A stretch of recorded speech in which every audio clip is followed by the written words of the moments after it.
Well, good morning, everybody. Welcome to the Meta Cafe. Grab your cup of coffee or your tea and sit back, relax. Let's chat about what is happening up in the stars today. Today is September 4th. The kids are going back to school. I saw school buses this morning, and I know one school district started yesterday where my grandkids go, so they were all off to school yesterday.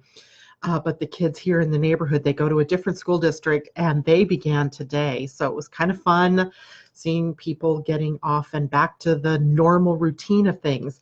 And good morning, Natasha. I know yesterday was your first day back to school. So I bet it was interesting, all those kids with all that summer energy and the getting back to the basics again. So good morning to Suzanne and good morning to Laura. Good to see you, Laura. I haven't seen you out there in a while. And Mimi, good morning to you. And Kristen Page, good morning to you. So I hope everybody's doing well this morning. It was a really good day yesterday. There was a lot of bright energy around here.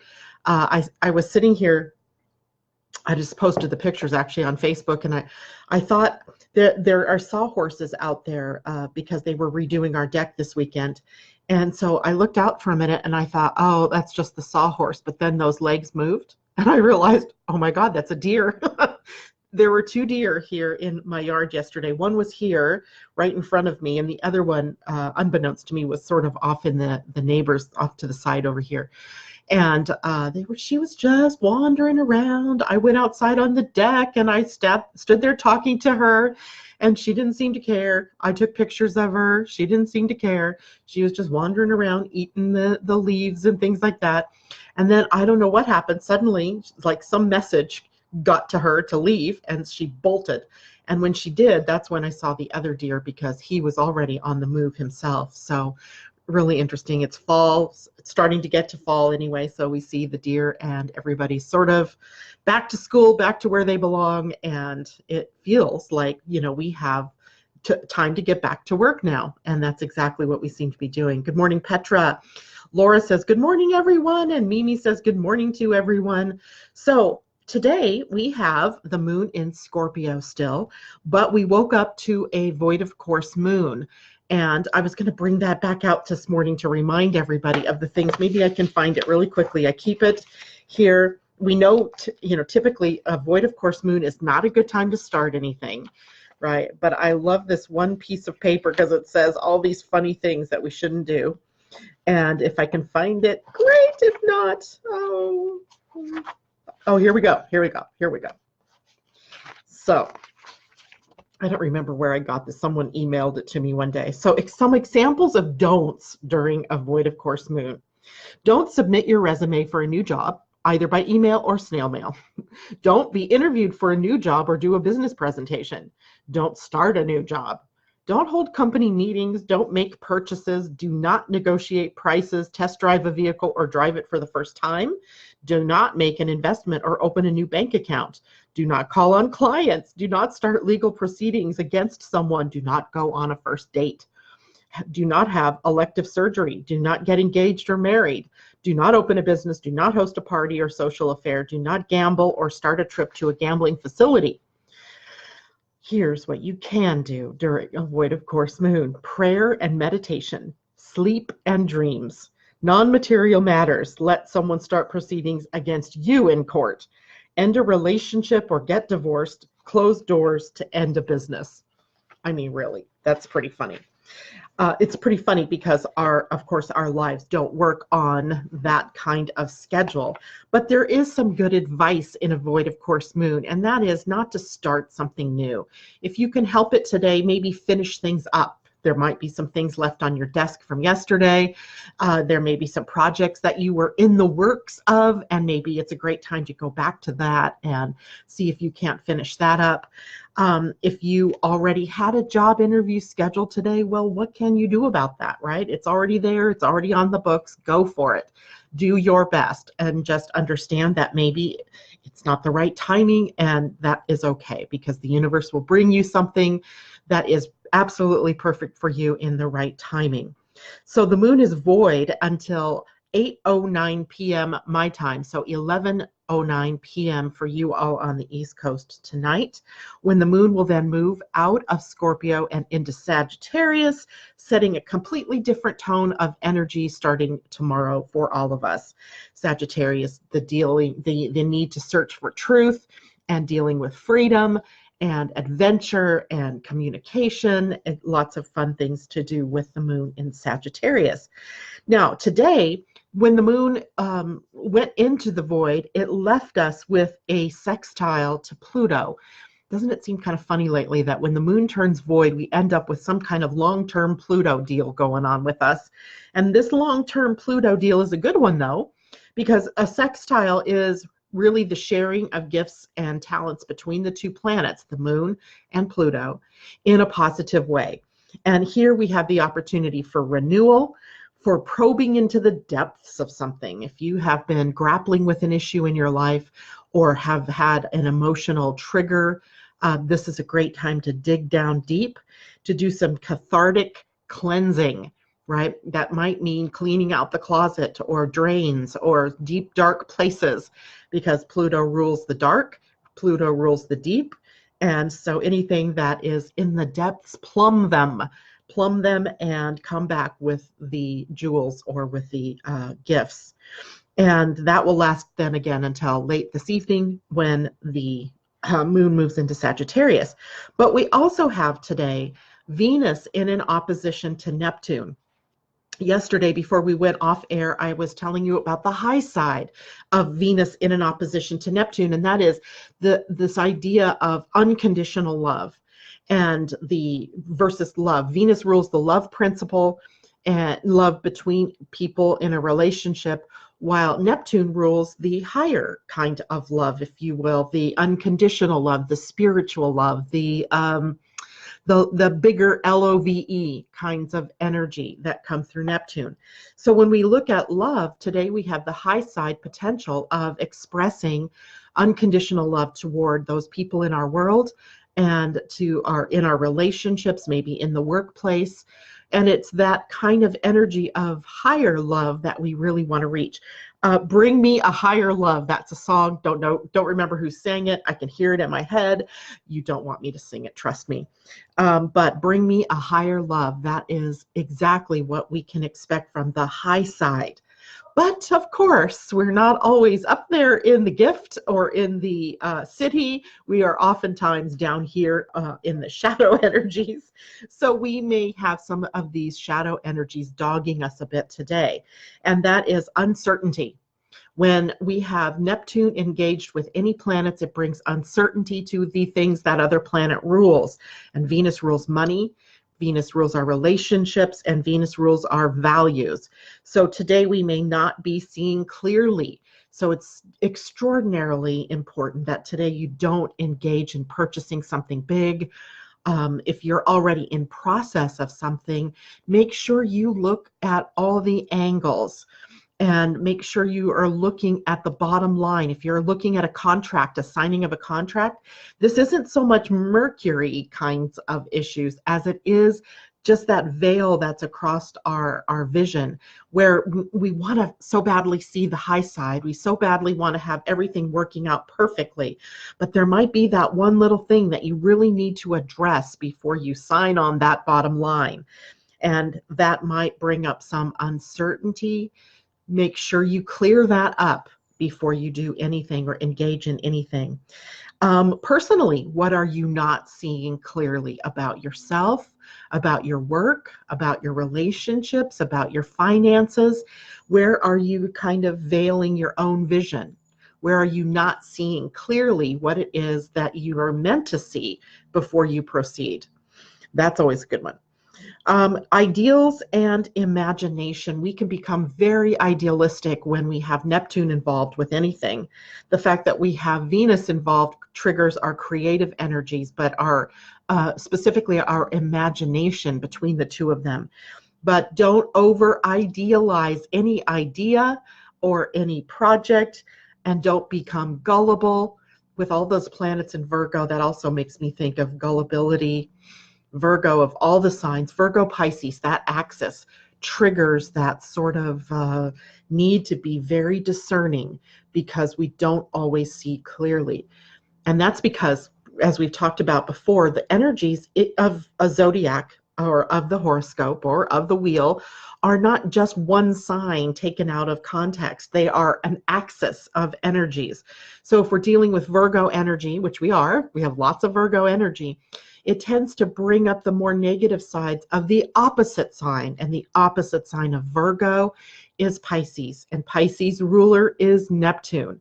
So today we may be grappling a little bit with those issues around gullibility or having to be discerning.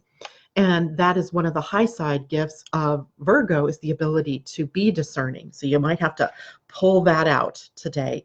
If someone is telling you a line of hooey and you know it, call them on it, or at least walk away from the deal. Don't get involved in it. And then, of course, totally bringing me the higher love, bringing love to everything today and for the next couple of days, right? This isn't just like gone today.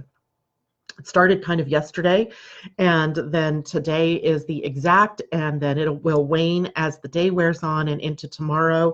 So it's in this separation phase, but it doesn't mean that we're still not affected by it. But today would be the most critical day of that kind of energy. So we are also entering into the new human design week today. And oh my Lord, what is that? Piece of tape or something. Okay. So I put us up a new chart for human design today. So here we go. This is our just now chart. It was actually for earlier this morning, but it's still in effect. And what you see now is we have a defined head and a defined ajna, and the rest of the body graph is not defined. It's open. Now, this doesn't change your personal body graph at all.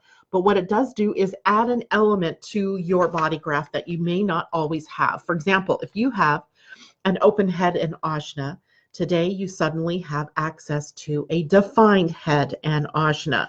And that can make things a bit confusing, especially because the gate that the sun is sitting at today is the gate of confusion. It's the gate 64, which is the very last gate in the human design system. It is the end point, right? It is the stop point of that entire run of codons and or gene keys and or gates in your human design. So the gate 64 with the sun in its highest expression is illumination. It brings us the light, and we can see by the light. The truth dawns on us. I mean, we can roll a lot of words up into illumination. The gift of the sun at gate 64 is imagination. We're hearing a little bit of an echo here from the Neptune-Venus opposition as well, right? So we have this kind of being a little more emphasized for us now for the next couple of days. In its lowest expression, the gate 64 is confusion. And it's confusion in that often what happens with people that have the gate 64 natally, they end up receiving from God or spirit or source information in whole, right? It just like drops in, but often without the manual that says what to do with this, right? What direction to go, how do I build it, and all of that. So that it creates confusion as the person with the idea or this thing that's dropped into their awareness does not know what to do with it.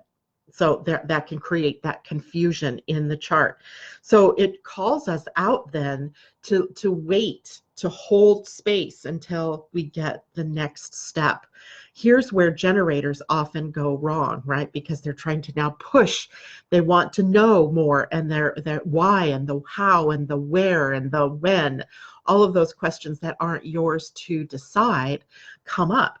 But eventually the answers come because the opposite gate is the gate of epiphany. And it's interesting because at the gate of epiphany, we have Venus right now. She's sitting at the gate of epiphany. And as the week wears on, Mercury, then Mars, then the sun move to the gate of epiphany. So if you have something now, an idea that's dropped in, maybe it's already happened for you, and you are waiting for that manual, so to speak, or that instruction book to come, It will come, right? So don't panic if something big is occurring in your mind and something, that, you just are like, wow, that would be awesome, but I don't know what to do with that. The directions will be coming in the form of an epiphany.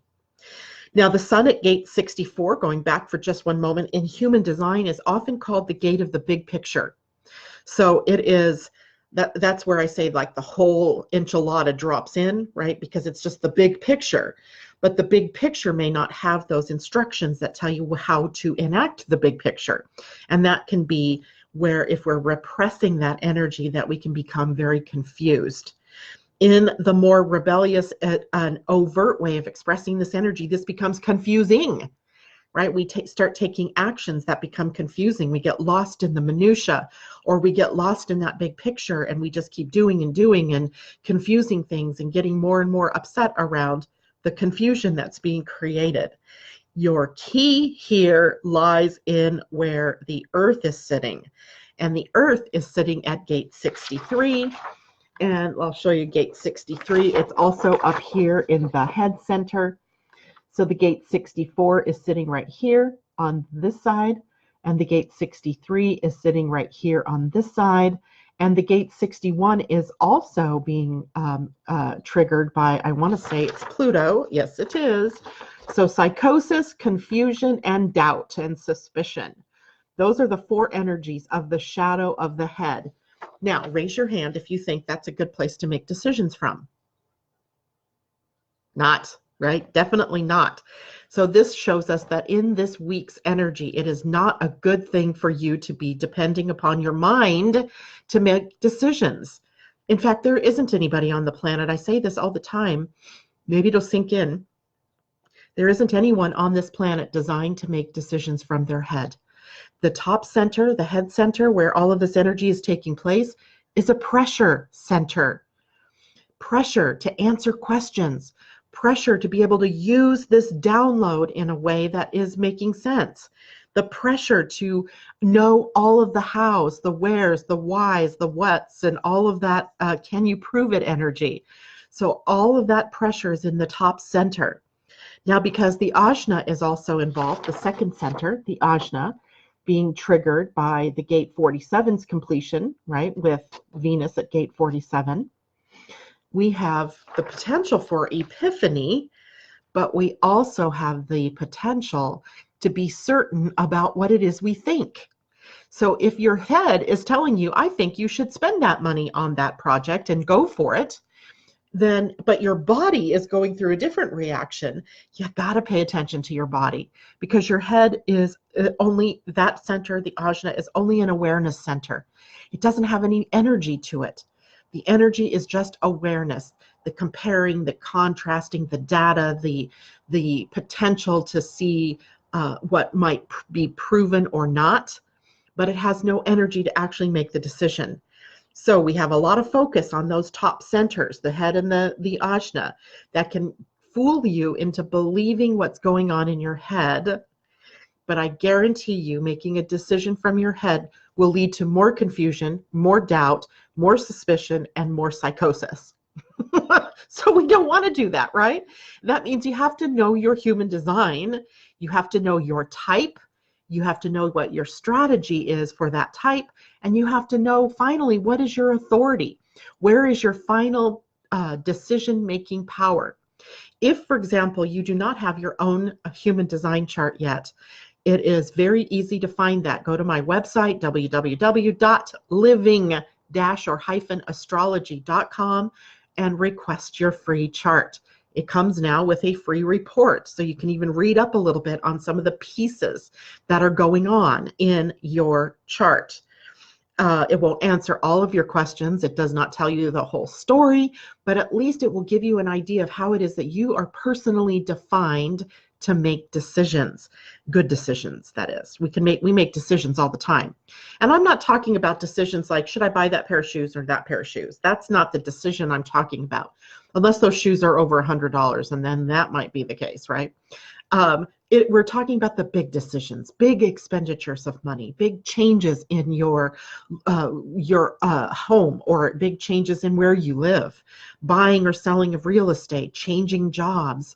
All of those are big decisions, getting into or out of a relationship. These are big decisions, and they require your authority in order to make the best decisions. I hope that makes sense to everybody. I'm going to check in really quick with those listening. Good morning, Linda. Good morning, Courtney. Look, Courtney, I'm wearing the necklace you gave me. I love this. Okay, Jan, good morning to you. Suzanne, can you please post this? Suzanne, you'll have to tell me what it is you want me to post, or let me know if you're asking it from someone else to post, okay? Linda says, I made it. Yay, love starting my day with you. Thank you. I love starting my day with all of you as well. Natasha says, good morning. Yes, it was good. She's speaking now about her first day of school. The moon phase for some, yet what was interesting to witness the energy start weaving together in the new school year of the lessons learned last year and the intentions of the year to come. Love that, love that. Suzanne says, I am ruled by the moon. You have no idea how a VOC affects me. I'm also void, LOL. Oh, that's funny. So maybe what you were talking about, Suzanne, was posting the void of course info. Maybe that's what you wanted me to post. Good morning, Kathy. Good morning, Elizabeth Machette. It's great to see you out there. Also an astrologer, if I remember correctly. Michelle, good morning to you. Rebecca, nice to see you. Diane, who is an astrologer. I know for sure you are so good. Thanks for sharing your wisdom. You are so, so welcome. And the do's and don'ts of the VOC. Okay, good, good, good. Heather, good morning. I didn't know I could get a free chart. Oh my goodness, yes, you can. You can get a free human design chart by going to my website, and all you have to do is fill in your birth information for me. So you'll need your birth date, I think you know that, your birth time as close as possible, and exact if possible, but if you don't know it for sure, get me as close as possible, and your birthplace. There's also a place on my website where you can get your free natal chart, and it comes with a description of all the houses, sort of a quick primer, if you will, of all of what you see in your natal chart, so that you know where the action is taking place in your chart. So if you guys have not gotten that yet, go to my website, living-astrology.com, and you'll see right away where you can get that. And by the way, I would love to hear from you. If you are accessing my show or my website via an iPad, an iPhone, or a Mac PC, would you please let me know if everything is okay at the top banner? Because over the weekend there was an issue with that for the people using those equipment, and I think I fixed it. It always looked good on my phone and on my laptop, but then I'm the one making it, so that's probably why. So I need to hear from you if the logo was offsetting over to the menu. So tell me if that's all cleared up now. Let's see. Good morning, Latricia. Good morning. Good morning. Thank you very much. Kathy Miller, good morning. Lost my comment, so it may show up later. Really have an outside chore of finishing pruning my butterfly bush. Really just want to crochet. I know, there is something about this transition from summer when the kids go back to school. I yesterday suddenly decided to cook. I was making zucchini bread. I made meatloaf and used my Instant Pot in this new way. And then I wanted to get out my sewing and all of that. I'm like, whoa, whoa, whoa, whoa, whoa. First of all, it's still warm outside. You don't really want to have all that heavy yarn and so forth on your lap while you're trying to, cool down. And number two, I have work to do. So I couldn't play, but I really wanted to. I have plans for the weekend to maybe do that. So Kathy, do your butterfly bush, then this weekend play with your crochet. Good morning, Allison and Colleen. It's great to see everybody out there. Good afternoon, Rebecca. That's right. You're in a different time zone from us. And let's see, anybody else? Camille says, yes, I keep my charts handy for your lives. That's exactly the point. Thank you for bringing that up, Camille. The reason I want everybody to get their charts is for your own, of course, knowledge, but to have them with you in front of you when we're talking in the morning so that you can find out what yours is while I'm talking about it. And you can ask questions, of course, in the chat if you can't figure it out from your chart. I'll be happy to explain that for you. All right, so let's go on a little bit because there's some more information I want to give you about what is happening as we move through this week. So like I was saying, in the astrology chart, we very much see the planets all in Virgo. They're sort of moving together as they, one after another, starting next week, begin moving out of Virgo and into Libra. But in human design, they're sitting a little bit longer at a gate than they do in an astrology chart sitting at a specific degree. So we have a span of degrees through which a gate encompasses the energy. So Mars, Mercury, and the Sun are the ones right now sitting at the gate 64. So they're the ones that are triggering confusion possibly, right? But you can avoid confusion by staying out of your head, coming down into your body and waiting for your intuition or your emotional health, your emotional center or your sacral to give you direction on what happens next. And then you can also create imagination, right? You can be using your imagination as to what this might mean, where this might take you, what it might do for you, for others, while you're waiting for that clarity to come. And then as we start to move over to the gate 47, where Venus is already sitting, remember she was just already a couple of degrees ahead. So then it will be Venus, Mars, Mercury, and the Sun moving to gate 47. And gate 47 in the shadow, in the lowest expression, is oppression. It is the gate that we sometimes call stinkin' thinkin', because the mindset here is one that expects to know all the answers right here in the head, have the direction, what to do, where to go, when to do what, and it doesn't work that way, right? It doesn't come here. It's just an awareness center. So we can become oppressed in this particular energy. The gift is transmutation. When things change, when that confusion and that oppression becomes imagination and transmutation, in the highest, that gate is transfiguration. Maybe later on this week, we'll take a look at what those words really mean. Transmutation, transfiguration. Those are always interesting words. Now in human design, this is the gate 47 is the gate of epiphany. Here is where you get the aha, all the parts fit together. It's that moment where it's, oh my gosh, I know what all this means and I know what to do with this. So driven by spirit, usually driven by your intuition, your inner knowing, or something from above, source, God, who knows, right? It's just boom, there it is. And we get that epiphany. In the repressed form of the shadow of oppression, we have hopelessness or mental oppression, where your mind is chattering at you in negative ways, telling you all the things that are bad about you, telling you all the things you can't do, telling yourself you're dumb because you can't figure out what it is you're supposed to be doing with this aha or this idea. So it is mental oppression in the shadow here as well. Or if you are expressing it in the more overt way or assertive way or aggressive way, I would say, it is being a party pooper, right? You're raining on other people's parades. You're telling other people that they're confused and that they should be doubting what they're hearing and what have you. So in this particular case, we need to rise up out of the mind chatter, the mindset, the stinking thinking, and move into imagination and transmutation. Now, we started to talk about the Earth at gate 63. So the Earth and the Sun in your human design work very much like they're a pair. They work as a pair. So the Earth is grounding in something, while the Sun and its light is shining a light on that something. So the light of confusion or illumination or imagination is shining on your self-doubt.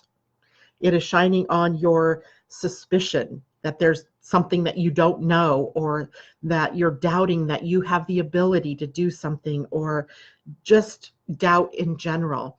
Now, doubt here is meant to be used as a way to become discerning, to be able to understand if someone is telling you the truth or not. Are you hearing the truth? Are you seeing the truth? Or is somebody trying to pull a fast one on you? That's what doubt is used for. Unfortunately, because it's up in the head, we can often use that energy against ourselves, right? So we have to be very careful. If you're in self-doubt, you're using that energy in the incorrect way. The correct use of this energy is about inquiry, asking questions. Is this true for me? Does this make sense? Questions that are more uplifting as opposed to dragging yourself down. And in the end, in the city of this particular gate, we can come to truth. It is the big T, capital T, truth, not just those little truths that can become very confusing. So the repressed energy of the gate 63, where Earth is self-doubt or being doubtful, right? So how many times, and I've done this myself, how many times have you gone out to start a new project or to start something new or to learn a new subject and you're filled with doubt? I don't think I'm ever going to learn this. I don't think I'm ever going to understand. I don't think I'm ever going to find my life purpose. That is the kind of doubt that we're talking about. That is the wrong doubt. The doubt is real when somebody else says to you, you're never going to get that. You're never going to make anything of yourself. There is where doubt comes in, because now what you can doubt what other people are saying because you're on your own quest for the capital T truth. And that's what you need to stay in alignment with, is your doubt, right, of what others are saying, or of what you see going on in the world around you, or of what you're hearing.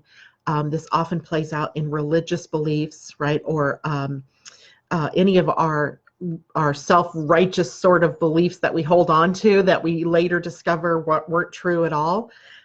So if it's being spoon-fed to you from someone else, that's where doubt comes in. And be suspicious of what are their motivations. Why are they, what is in it for them to make me feel this way? But don't doubt yourself, right? Don't doubt yourself. Okay, questions about any of that? Mary, good morning. And let me know in the chat if you have any questions about that. In the meantime, let's move over to the Pleiadian-Earth energy for the day. Today, in the Pleiadian-Earth energy, remember there are two components. There's the numerical part. That is the universal energy of the day. Today's universal energy is 8. And that means that no matter where you are, if you were in planet Venus, if you were on the sun, if you were in some other planet that's in our solar system or some other body in our solar system, you would also be resonating with this energy of connection and connecting.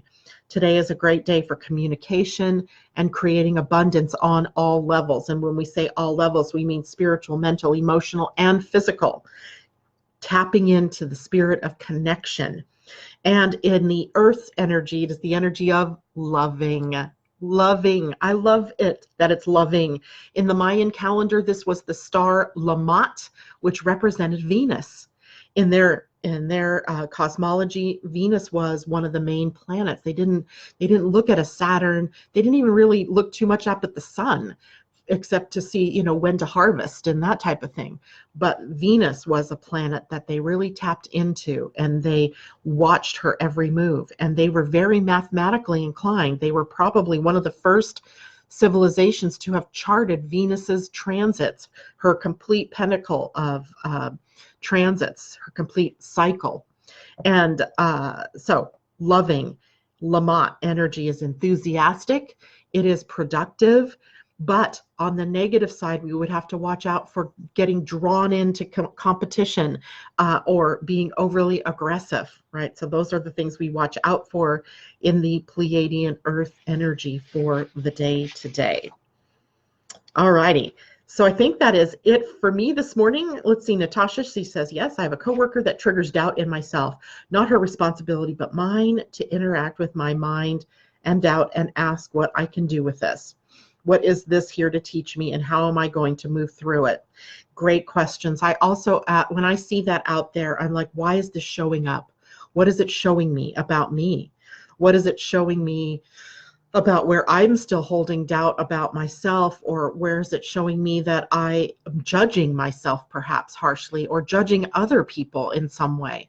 So that is always the greatest way to use these energies when they show up out there for you, is inquiry, self-inquiry.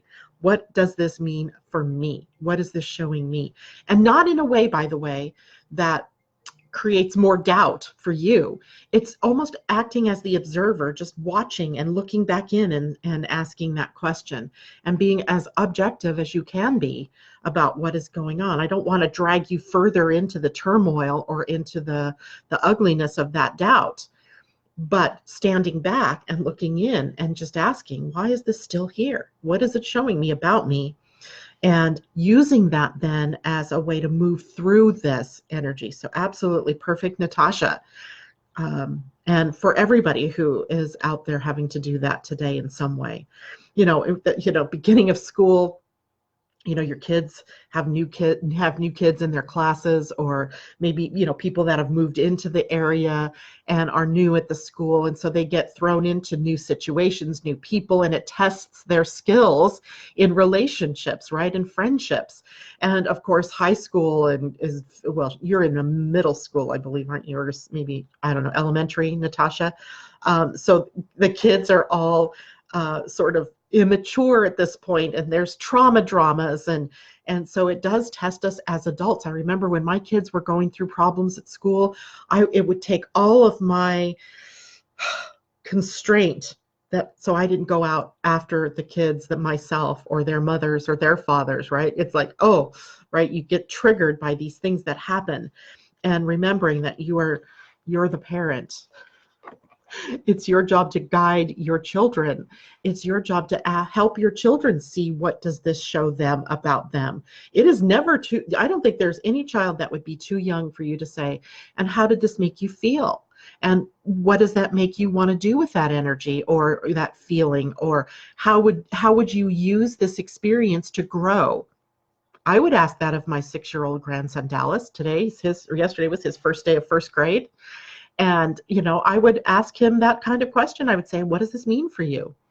And see from a child's point of view what it is. They need to see us as adults being able to work through our problems and not backbite and stab in the back and be suspicious or go into doubt or all of the crazy drama things that happen. Facebook, oh my God, you know what I'm saying.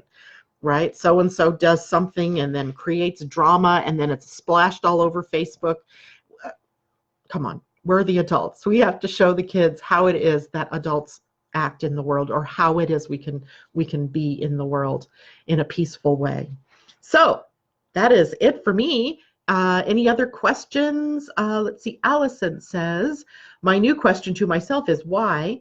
And when I hear you're not strong enough, I say, the hell I'm not. Look how far I've come. Then I mentally stick my tongue out. Too funny. Natasha, cleaning out her shadows of dyslexia. Yes. Latricia, as an empath and recovering codependent, I am learning to identify and understand that their stuff isn't my stuff. I'm learning to leave it behind. That's absolutely it, right? So many times. Ask yourself the question, why is this even bothering me, right? Why would it bother me that somebody is, trying to doubting what I can do, or is angry at me? Why is that bothering me?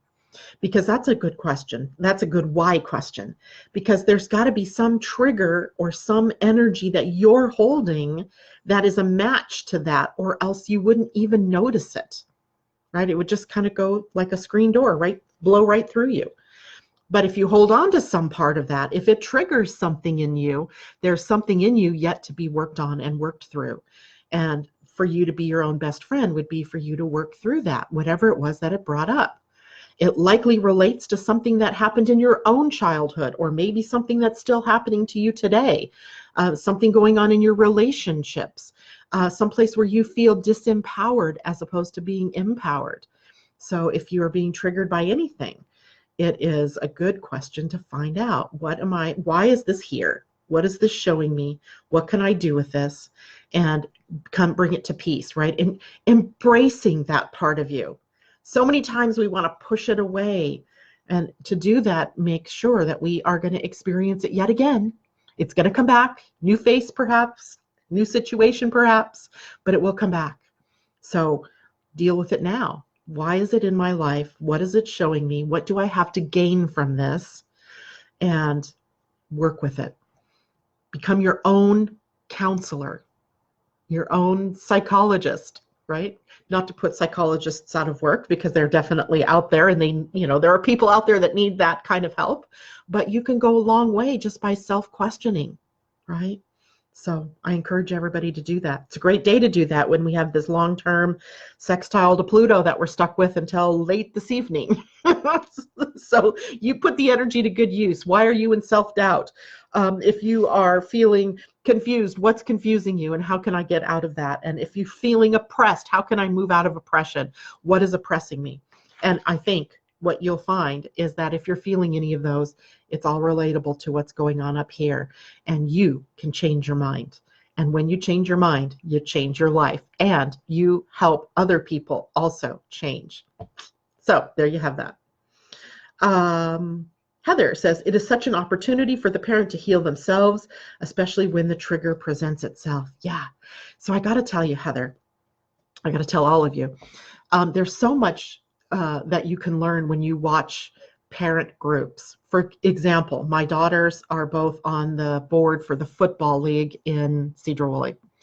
And I've watched trauma after crazy adult behavior as these adults are trying to live vicariously through their kids, and everything that they see out there while their child is on the field becomes fodder for a personal insult that the coaches or the parent group is perpetrating upon them.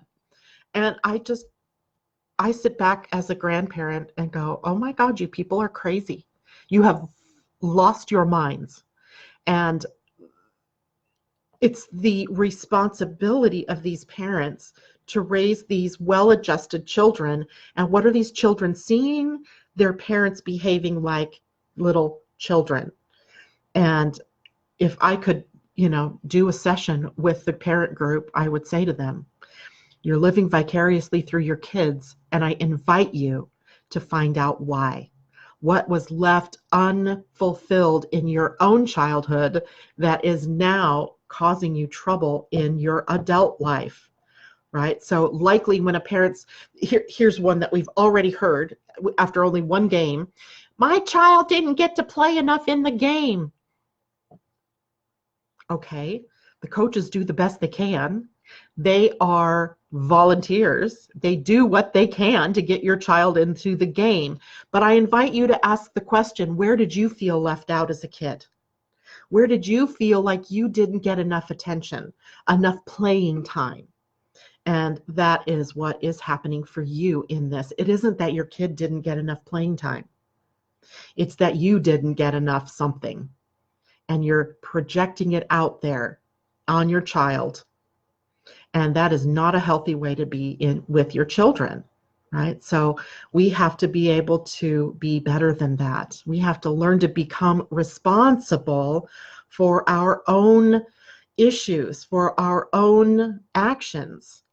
And it's just crazy to watch. Sometimes I just think, oh my God, who is the adult in this group? Because sometimes there just isn't one, right? There just isn't one. It's crazy, but I guess we are all learning. And some people are more open to that, and others are not even seeing it because they're in victim mode. So we got to get out of victim mode. Suzanne, we all need to help each other level up. Oh, I like that. Heather says, it usually so apparent to everyone except the person being triggered. Very interesting and a bit tough to watch. Deal with your own stuff should be the mantra. Yeah, exactly. But yeah. Deal with your own stuff. Ask the question, why am I seeing this? Why am I triggered? What's upsetting me about this? Right? Because I think what we want to do is elevate. We want to see our children elevated in a way that we weren't. And what it does is trigger the hurt that we have, or the unfulfillment that the hole that we have. And we're trying to fill it with our kids and their experiences. But they have their own lives and their own path to lead, and they need you to be your best self in order to get there. So it's a lesson for all of us, right? So anyway, that is my what is that, soap pedestal? What is that called? Getting off my soap stand today. My soapbox. There we go. Getting off my soapbox. All right, everybody. Healthy self, heal thyself. Right. That's exactly right. Sometimes the parents are meaner than the children. Oh, you know what? The parents are a whole lot meaner than the children when it comes to playing. I watch the kids on the sidelines pumping each other up, and if someone messes up, they're patting them on the back. But I also watched a parent last season totally lose his crap over a kid who didn't do what he was supposed to do in handling the football. And I mean to tell you, I wasn't the only grandparent upset. All the parents were upset because this person lost it on a child, a game, a sports game, right? This is where they're learning skills. This is where they're practicing to be, adults. And yeah, this person was totally losing it. It was upsetting. So heal thyself, or healthy self leads to heal thyself. Allison, that's awesome. Rebecca, last question, but I didn't understand what the 63-4 channel is about. I didn't bring up the 4 because there wasn't anything at 4 right now, but that becomes the channel of doubt. And the gate 4 is the gate of answers. It is mental answers, like immediately that you have an answer. So if doubt is triggered, your answer might be, well, I'm not good enough, right? Or I need to work harder, or I need to do more, I need to be better. And that particular channel then can just keep going around, filling your head with more and more doubt and causing you to do things that aren't correct for you, because you're relying on what's going on up here and not what the rest of the body is doing. The wisdom is in your body. The wisdom is not up in your head or your ajna, just awareness up there and pressure. So today we have, for the next week, I think, we have the head and ajna defined. And so those of us who have an open head and open ajna suddenly believe we have certainty. Right? We know exactly what it is we're supposed to do. We have all the answers, and yet that can cause us to take actions or leap into or out of things that aren't right for us. So we have to be very careful this week to use our strategy and our authority in making decisions. Or today, for example, try not to make any big decisions while the moon is in void and Venus is opposing Neptune. So I hope that answers your question, Rebecca. The channel of self-doubt, literally. Elisa, good morning. And Rebecca says, okay, great, thank you. I know that mental loop, as I have 4 as my design sun. There you go, the mental loop. And yet, as much as that channel and that sun gives you access to answers, when you're answering the big questions in your life, like what am I doing, where am I going, should I do this or not do this, you have to go to the body for the real answers. Your head doesn't hold them. But your head can give you great ideas, right? The head center, the very top center, is the center for ideas and inspiration, right? We can become inspired by so many different things. And then if we're not aware of what our authority is, we can take that inspiration and it can lead us to action that isn't correct for us. We can try to be all things to all people, and later we find ourselves burned out, or we find ourselves half-heartedly engaged in energies, in projects or relationships that we should never have entered into in the first place. So it's very important for us to stay out of our heads, use the head for the correct things, ideas or inspiration, or comparing and contrasting, analyzing, critically thinking about, but we don't make the decisions from the head. We move further down into the body, where it's either our emotions, our response, our intuition that give us, or our will in some cases, that give us the access to making good decisions. Hope that makes sense for everybody. And of course, my phone is ringing. It never rings. What's so funny? So I guess that is it for me. If anybody has any other questions, let me know. I'll be happy to answer them. You can email me now right on my website. I love this. I love this new website. And yesterday I was, talk about being triggered. It's like I'm having to learn this whole new thing called SEO, search engine optimization. I use that term on somebody and they're like, what the heck is that, right? Nobody knows what SEO is unless they're out there working a website. But you have to be able to be found by the search engines. And it drives me crazy because they want keywords and they want metadata and they want all this stuff. And I'm like, oh my God, this is worse than having to write a term paper. Holy cow, there's so much to it. And, you know, it's like you have to almost become an expert in that in order to get seen, heard, or recognized on the web, and then to have customers that, you know, choose to use your services. And it's like playing this game, but other companies, like bigger companies, they have a whole team of people that do that for them. So here I am, just me, trying to do that, plus be an astrologer, plus write, and yeah. So it was a fun day yesterday. But once you get in the hang of it, then, you know, once you do it, then it's done, and you just have to make changes as you put new content on the website. But what I really like about this website is right up at the top, it has my contact information. So it says, you know, Janet@living-astrology.com.